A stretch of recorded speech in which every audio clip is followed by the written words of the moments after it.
Hello friends, welcome back to my channel Shampa family ব্লগে সবাইকে welcome. আশা করব তোমরা সবাই ভালো আছো আর আমিও খুব ভালো আছি। এখন সকালবেলা আর সকালে বিছানা গুড়িয়ে তারপরে বুঝতেই পারছো এখানে 3টে বেড কভার আছে আর হ্যাঁ আর এগুলোকে ধুয়ে দিতে হবে। যেহেতু খাটের বেড কভারটা আজকে তুলবো না, তো আমি এখানে খেলছে ঘুম থেকে উঠে খেলছে আর এটা দেখো জল ভরছে এখানে। বলছি সকালবেলা, আর এখানে যেহেতু ঠান্ডা নেই কিন্তু ওকে বলছিলাম যে জল মাখছিস কেন। আর এখানে দেখো খাট গদির বেড কভারটা আজকে আর তুলবো না, কারণ একসঙ্গে অনেকগুলো দিলে না বন্ধুরা অনেকটাই কষ্ট হয়ে যায়। যেহেতু আমার কাছে ওয়াশিং মেশিন নেই, হাতে তো কাচতে হয়। তারপরে দেখো এখানেও একটা দুটো থালা বাসন আছে। সকালে রান্না হয়েছিল ডাল আর হয়েছিল পাঁপড় ভাজা, বেগুন ভাজা, তো ওগুলো আমি রাখিনি, ওগুলো সবটাই দিয়ে দিয়েছিলাম। তো ডালটা আছে, বাকিটা আমাকে রান্না করতেই হবে। আর এগুলো এখন আমি ভিজিয়ে দেবো সাবানে। তো আগে ভিজিয়ে দিই তারপরে কথা বলছি। আর দেখো তারপরে দেখাচ্ছিলাম তোমাদের যে আমার হাজব্যান্ড কালকে দুটো হাফ প্যান্ট এনেছিল, সেটাই আমি দেখিনি। তো আমি দেখছিলাম আর তাই ভাবলাম তোমাদেরকেও দেখিয়ে দিই। আর এই প্যান্টগুলো না অনেকটাই দাম নিয়েছে। তো কিছু এখানে তো এরকমই দাম নেয়, তো কিছু করার নেই, তবে বেশি দিন চলে।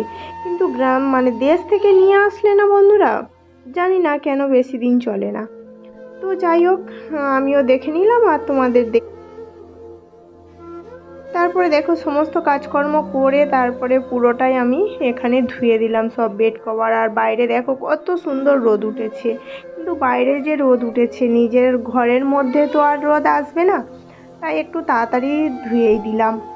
আর তারপরে এই ঘরেও দিয়েছিলাম কিছু, কারণ একটা ঘরে হবে না। আর দেখো যতই পরিষ্কার করো এরা না রাখে না, তো কি আর করা যাবে, যতদিন ছোট থাকবে ততদিন আমাকে এরকমই সহ্য করতেই হবে। তো যেহেতু বাড়ি ঘরের তেমন কেউ আসে না, তাই কিছু অসুবিধা হয় না। তারপরে এলাম, কিছু তো টিফিন করতেই হবে। তো আয়ুষ চানাচুর মুড়িটা একটু বেশি পছন্দ করে, কিন্তু বাদামটা খায় না। আর আমি যে এগুলো কেটেছি কিন্তু এগুলো আয়ুষ খাবে না, তো আমি এগুলো মুড়ি দিয়ে খাবো না, শুধু এমনি খেয়ে নেব। আর বাবুর জন্য এখানে দুধটা একটু গরম করেছি, ও দুধ বিস্কুট খেয়ে নেবে। তো আমরা এগুলো দিয়েই আজকে নাস্তাটা টিফিনটা সেরে নেবো। তারপরে দুপুরবেলা যেহেতু এখানে ডাল আছে আর বাবুর স্কুল তো নেই, থালা বাসন পরিষ্কার করেছিলাম। আর ডালটা তো আগেও দেখিয়েছিলাম তোমাদের, দেখাই যাক ফ্রিজে কি আছে। আজকে তো এখনও কারেন্ট নেই, জানো, কারেন্ট চলে গেছে, বুঝতেই পারছো ফ্রিজটা খুলেছি। তো তাই ভাবলাম, আইস যেহেতু সকালে ডিম সিদ্ধ খেয়েছি আর খুব একটা ডিম আমারও পছন্দ নয় অত যে সব সময় খাবো এরকমই। তো দেখো বাইরে কিন্তু এখনো যেমন কি বলবো বলো তো বন্ধুরা, কুয়াশা আছে। আর এখানে একটা ডিমকে ঝুরি করে নিয়েছি, ডালটা গরম বসিয়েছি।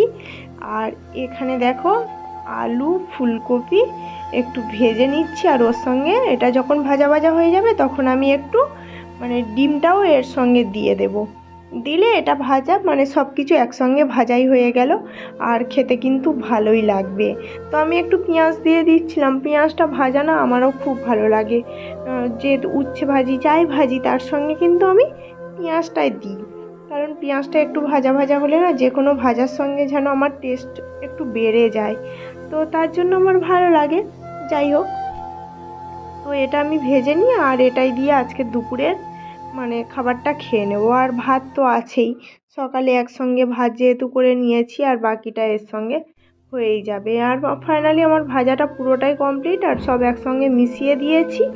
আর এবারে খাওয়া দাওয়ার পালা, খাওয়া দাওয়া করে তারপরে ঘুমিয়ে পড়বো। আর এখন বন্ধুরা সন্ধেবেলা হাজব্যান্ড চলে এসছে আর এখানে এনেছিল, দেখো ওটা হচ্ছে ধনেপাতা আর এটা হচ্ছে লাউ শাক। আর এই লাউ শাকটা না 30 টাকা নিয়েছে, 5টা ডোগ আছে কিন্তু 30 টাকা নিয়েছে, কি আর করা যাবে, এখানে একটু লাউ শাকের দামই বেশি নেয়।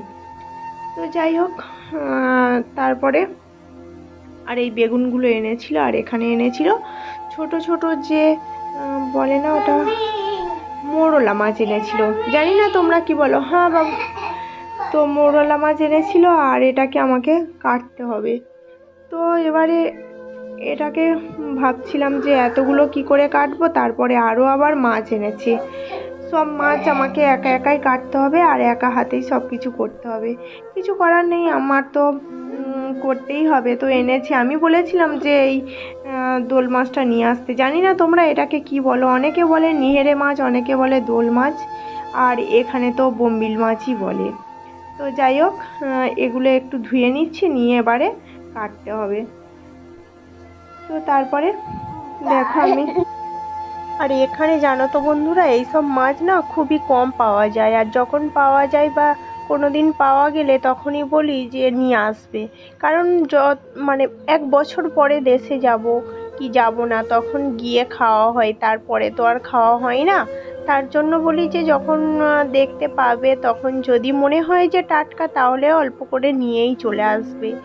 যেহেতু মাঝে মধ্যে ছোট মাছ হলেও এগুলো তো খেতেও ভালো লাগে না, তো তাই বললাম যে নিয়ে আসবে। কিন্তু নিয়ে আসে তো ঠিকই, কিন্তু এই যে একা হাতে কাটতে হয় যখন, তখনই তো মানে কি আর বলবো যে কতটাই লেট হবে। এইগুলো কাটবো, রান্না করব, তারপরে সব কিছু ধুয়ে টুয়ে রাখবো, তারপরে রান্না করব।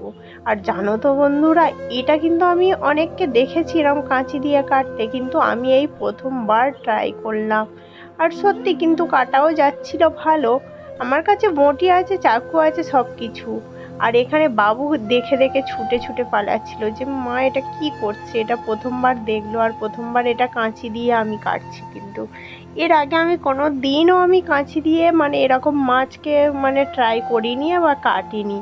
আমি ভাবলাম এটা নরম হয়তো হয়েই যাবে, আর সত্যি কিন্তু ভালোভাবেই হচ্ছিল। তাই আমারও ভালো লাগছিল যে না, দাঁড়িয়ে দাঁড়িয়ে হয়ে যাচ্ছে, না হলে বঁটি নিয়ে বসে বসে এগুলোকে কাটতে হবে।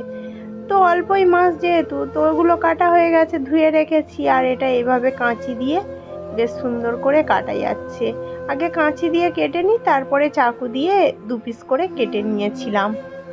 আর এখানে দেখো এতগুলো মাছ আছে। কাতলা মাছটা যেহেতু আমি রান্না করব, তো ওটা বার করে রেখে এখানে মানে একটু ভাগ করে রেখেছি। তার কারণ কি জানো তো বন্ধুরা, রান্না করার সময় ঠিক হবে।